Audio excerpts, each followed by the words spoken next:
Hello friends, good morning. आप देख रहे हैं इंग्लिश गुरु और मैं आज आपको बताने वाला हूं इन्फिनेटिव का प्रयोग विथ वर्ब टू बी।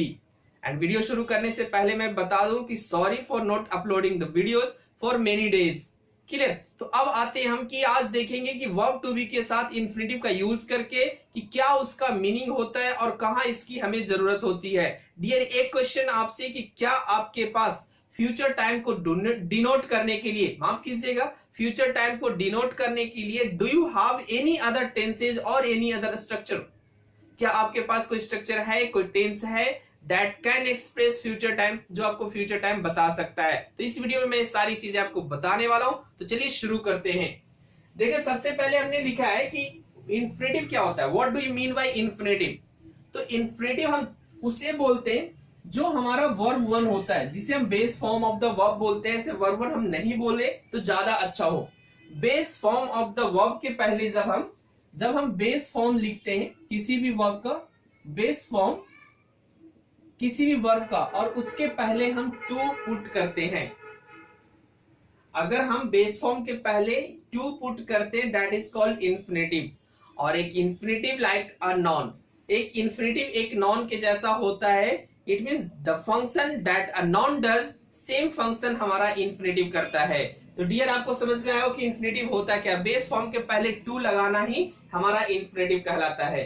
और इन्फिनेटिव का कोई सब्जेक्ट नहीं होता है। अगर उसका सब्जेक्ट होगा तो वो अपना रूप सब्जेक्ट के अनुसार बदलेगा। जैसे हमारा इंग्लिश ग्रामर का रूल है कि सिंगुलर सब्जेक्ट के साथ सिंगुलर वर्ब लगता है एंड प्लूरल सब्जेक्ट के साथ प्लूरल वर्ब लगता है। लेकिन इन्फिनेटिव के साथ ऐसा बिल्कुल नहीं है। इसका कोई अपना प्रॉपर सब्जेक्ट नहीं होता है।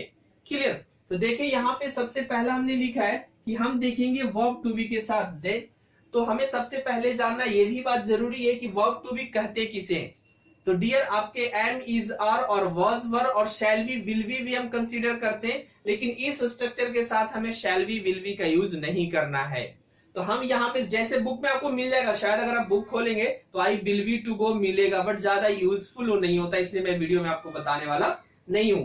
तो देखेंगे कि वर्ब टू बी हम लोग एम, इज, आर, वाज, वर को वर्ब टू बी कहते हैं। तो ये दोनों का यूज हम देखेंगे, एम, इज, आर एक साथ देखेंगे और वाज, वर एक साथ देखेंगे कि इन्फिनेटिव के साथ लगाने से क्या होगा। तो चलिए डायरेक्ट चलते हैं स्ट्रक्चर पे। स्ट्रक्चर हमारा है कि सब्जेक्ट देना है, then you have to put am, is, are according to the subject, according to the number of subject. Subject हमारा जैसा होगा वहां से हम इसे कंसीडर करेंगे। then I have to put an infinitive, फिर हमें infinitive put करना है। then we have if there is any other object or any other words that can be written after infinitive. clear? अब आते हैं हम to show near future. Dear, इसी बात के बारे में बात कर रहा था कि अगर आपको फ्यूचर टाइम बतलाना हो तो आप करेंगे क्या। तो फ्यूचर टाइम के लिए हम लोग जनरली जानते हैं कि शैल और विल का इस्तेमाल हम लोग करते हैं। बट शैल और विल के अलावे भी हमारे पास वर्ड है that is called infinitive with verb to be. Clear? Now come to the point. और इन स्ट्रक्चर सेंटेंसेस देखते हैं जरा कि सेंटेंस हमारा क्या है कि she is to get married this month. Dear, अभी इस सेंटेंस से हमें यह पता चल रहा है कि कोई भी एक्शन है जो नजदीकी फ्यूचर में होने वाला है। When you are talking about, जब आप बोल रहे हैं किसी चीज के बारे में और वो नजदीकी फ्यूचर में होने वाला है, it means it is going to be done in near future. Then you have to use or you can use am, is, are plus infinitive. It means the same sentence can be written, the same sentence that you translate with the help of future indefinite tense. The same sentence can be translated with the help of this structure. Clear, dear? तो जो भी आप future tense से बनाते हैं उसी को हम इस स्ट्रक्चर से भी डिनोट कर सकते हैं। बिकॉज हिंदी नहीं होता किसी चीज का, that is why I have not written Hindi है। हिंदी हमने नहीं लिखा है क्योंकि इंग्लिश और हिंदी दो अदर सब्जेक्ट्स है, दोनों का कहीं कोई कनेक्शन नहीं होता है। बट जनरली हम लोग कंसीडर करके चलते हैं हिंदी टू इंग्लिश। ठीक है, और ट्रांसलेशन में हम देखेंगे जब हम प्योर ट्रांसलेशन सीखेंगे कि हिंदी क्या होता है और इंग्लिश क्या होता है। तो she is to get married this month कहने का मतलब है कि वह इस महीने शादी करेगी या वह इस महीने शादी करने वाली है। अब आते थोड़ा पॉइंट्स पे कि कुछ लोग बोलते हैं कि सर हिंदी थोड़ा ज्यादा अच्छा रहेगा अगर आप हिंदी लिख दे कि किस तरह के सेंटेंस हमें आएंगे। डियर, हम सारे जो भी स्ट्रक्चर्स बताता हूं मैं उसमें बताता हूं आपको एक्सप्लेनेशन। एक्सप्लेनेशन ये होता है कि उस स्ट्रक्चर को एक्सप्लेन करता है where to use and when to use, कहां यूज करना है और कब यूज करना है। तो देखेंगे कि she is to get married this month बोलने का मतलब है कि वो इस महीने शादी करेगी, इट मींस फ्यूचर की बात चल रही है। क्लियर। अब आते प्योर ट्रांसलेशन पे, जो आप लोग ज्यादातर लोगों को सीखना अच्छा भी लगता है कि तो हम हिंदी में क्या रखेंगे। तो सर हिंदी में आपको रखना है इस तरह से, क्योंकि इसके बिना इंग्लिश आई थिंक कि अधूरा हो जाता अगर हिंदी के साथ ना चले तो। ठीक है, को है या वाला है या वाली है। It means she is to get married this month कहने का मतलब है कि वह इस महीने शादी करने को है या करने वाली है। ठीक है, लेकिन अगर अकॉर्डिंग टू इंग्लिश, अगर हम एक इंग्लिश टीचर अगर हम एक इंग्लिश स्टूडेंट को हम पढ़ाए, अगर वो इंग्लिश है, वो ब्रिटिश है या कहीं अमेरिका का रहने वाला हो, इंग्लैंड का रहने वाला हो, अगर वो चीज इसे हम बताएं तो क्या उसको हम बताएंगे कि she is to get married this month, how can I make him और हर अंडरस्टैंड कि को है, बाला है, बाली है। यही मिसकंफ्यूज हम लोग को ज्यादा करता है कि हम हिंदी पे चले जाते हैं। हमें बस सिंपल में I have told you to use when you are talking about your future time. जब आप फ्यूचर टाइम के बारे में बोलना चाह रहे हैं, आप इस स्ट्रक्चर का यूज कीजिए। Know that you are using you are using future indefinite tense और the structure I am just telling you. Clear. तो जो भी चीज आप होता है तो आप मीनिंग उसका समझिए कि what I am talking about, हम किस चीज के बारे में बोल रहे हैं। फ्यूचर टाइम डिनोट करना है, हम इस स्ट्रक्चर से बता देंगे। तो आपके पास दो स्ट्रक्चर हो गए कि अगर आपको फ्यूचर इंडेफिनिट टेंस आती है तो अच्छी बात है, अदरवाइज आप इंफिनिटिव के सहारे बोल सकते हैं। Now we are just confused in को है, वाला है एंड वाली है। ठीक है, कोई डाउट नहीं है। अगर आप हिंदी से हैं तो किन्हीं को ये बात शायद हमारी बुरी भी लगेगी कि सर आप बोलते कि हिंदी ना पढ़े, but just think if you were born in America और इंग्लैंड तब क्या होता, और you don't know English grammar, तो आपको कैसे समझाया जाता। क्लियर। चलिए आते पॉइंट पे। We are to play a friendly match tomorrow, friendly cricket match tomorrow. कल हम लोग एक फ्रेंडली क्रिकेट मैच खेलने वाले हैं या खेलने को है या खेलेंगे। जनरली हम लोग ये भी बोलेंगे कि हम लोग कल एक फ्रेंडली क्रिकेट मैच खेलेंगे, कोई इश्यू नहीं है। नेक्स्ट है they are to attend this meeting this evening, वे लोग इस मीटिंग को आज शाम को अटेंड करने वाले हैं या अटेंड करेंगे। क्या दिक्कत जा रहा है, गे बोल दे या वाले बोल दे तो क्या दिक्कत आ रहा है। Clear. Mr. Narendra Modi is to be on Facebook today to talk about the flood problem in many states of India. आज mister Narendra Modi who is the Prime Minister of India आज हमारे फेसबुक पे आने वाले हैं किस विषय में बात करने के लिए, फ्लड प्रॉब्लम जो कि हमारे स्टेट्स में, इंडिया के स्टेट्स में, बहुत सारे स्टेट्स में हो रहे हैं। Radha is to join new company this Friday, इस फ्राइडे को राधा एक नई कंपनी ज्वाइन करेगी, ज्वाइन करने वाली है, ज्वाइन करने को है। Whatever you want you can से।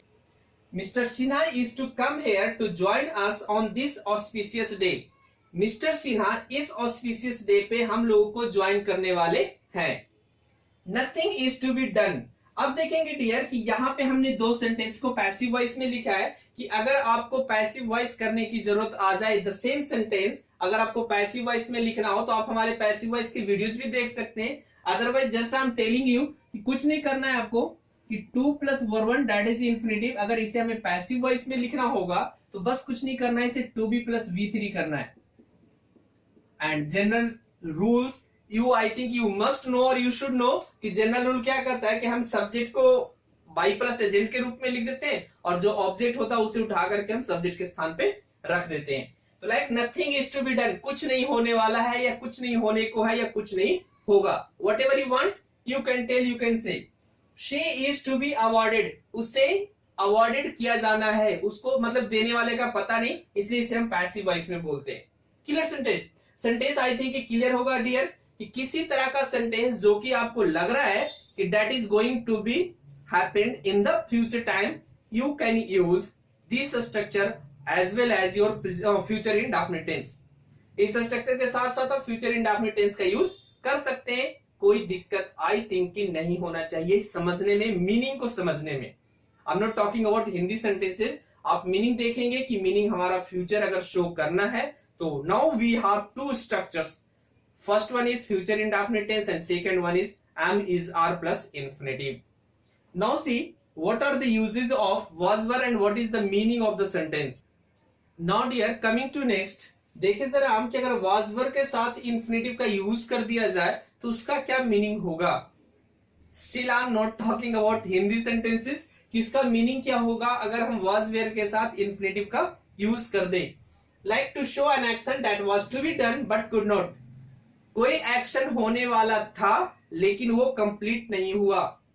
Due to some reasons there is no reason explained, कोई रीजन एक्सप्लेन यहाँ पे नहीं होता है, but the sentence shows the action that was to be done, जो होने वाला तो था बट डन नहीं हुआ। मीनिंग बस इतना ही है and whatever you want to say in Hindi आप बोल सकते हैं, कोई इशू नहीं है। I hope you all agree what I agree to whatever I am telling you, कि मीनिंग पे आप ध्यान देंगे कि कोई एक्शन था जो कि हो जाता लेकिन हुआ नहीं, और वहां पे हम इस स्ट्रक्चर का इस्तेमाल करेंगे। Like mister Rahul Gandhi was to become the PM of India after 2019। अगर 2019 के बाद अगर शायद अगर बन जाए तो अच्छी बात है, अगर नहीं बनते हैं तो हम लोग यही बोलेंगे कि mister Rahul Gandhi was to become the PM of India. Mister Rahul Gandhi Bharat के प्रधानमंत्री बनने वाले थे। अब क्या हुआ, क्या रीजन था, नहीं बने, बट सेंटेंस से ही पता है कि वो राहुल गांधी जो पीएम बनने वाले थे वो बने नहीं। कोई दिक्कत नहीं होना चाहिए। She was to see me there study, वह मुझसे कल वहां मिलने वाली थी।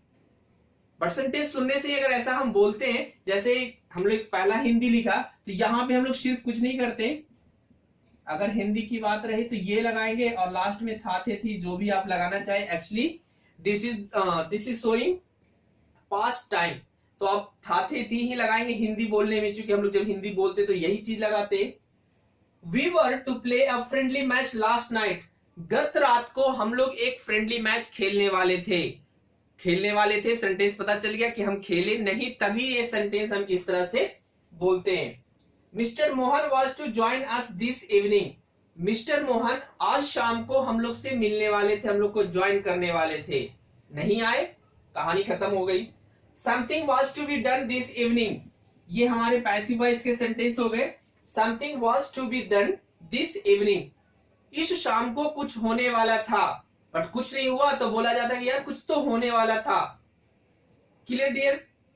आई was to be there to motivate the students who failed many times in board exams, मैं वहां पे उन छात्रों को मोटिवेट करने वाला था जो बोर्ड एग्जाम में कई बार फेल हो चुके हैं। सेंटेंस से पता है कि मैं वहां पे होने वाला था, इट मींस मैं वहां पे पहुंचता उन लड़कों को मोटिवेट करने के लिए, स्टूडेंट्स को मोटिवेट करने के लिए जो कि परीक्षा में बोर्ड एग्जाम में कितनी बार फेल हुए, लेकिन किसी कारण से हम वहां जा नहीं पाए। Clear? She was to teach us the importance of spoken English in fast moving world, ये जो फास्ट मूविंग वर्ल्ड है इसमें वह हम लोगों को स्पोकन इंग्लिश का इंपॉर्टेंस पढ़ाने वाली थी, बट आई नहीं, इसलिए हम लोग को पढ़ाई नहीं। There must be some reason, कुछ भी हो सकता है।